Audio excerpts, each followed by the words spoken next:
নমস্কার, আজকে পাপড়িস কিচেনে আজকে আপনাদের জন্য নিয়ে এসেছি কাচকি মাছের ঝাল চচ্চড়ি।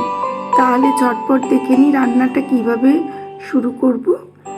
তো প্রথমে একটা বোলের মধ্যে মূলো, পেঁয়াজকালি আর পেঁয়াজ এইগুলো নিয়ে নিলাম। তার মধ্যে কাঁচা লঙ্কা, টমেটো এগুলোও দিতে হবে।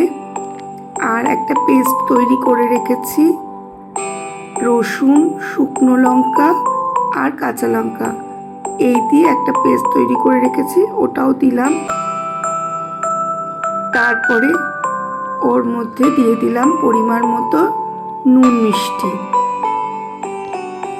তারপরে দিলাম লঙ্কা, হলুদ, লঙ্কা, জিরের গুঁড়ো,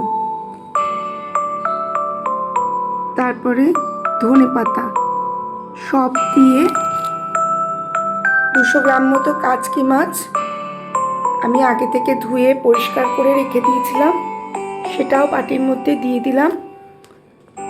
দিয়ে আলতো হাতে মাছটাকে ম্যারিনেট করতে হবে। অনেকক্ষণ ধরে একটু আস্তে আস্তে করে মাখিয়ে নিতে হবে। কাচকি মাছ এমনিই খুব একটু নরম মাছ, মানে একটুখানি ধরে ধরেই ওটা করতে হয়।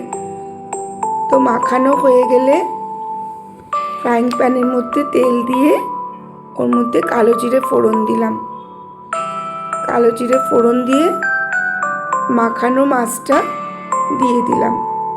দিয়ে আস্তে করে সিম করে দিয়ে গ্যাসটা প্রায় 10 মিনিট মতো চাপা দিয়ে রান্না করতে হবে। মাছটা থেকে যখন জল ছেড়ে ছেড়ে আসবে একটুখানি, তখন এপিট ওপিট করে খুন্তির ডগা দিয়ে এপিট ওপিট করে দিতে হবে।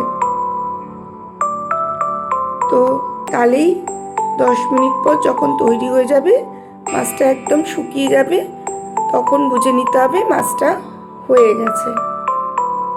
তো বন্ধুরা, এই মাছের রেসিপিটা আপনাদের যদি পছন্দ হয়ে থাকে তাহলে অবশ্যই আমার এই চ্যানেলটিকে সাবস্ক্রাইব করে আমার পাশে থাকবেন।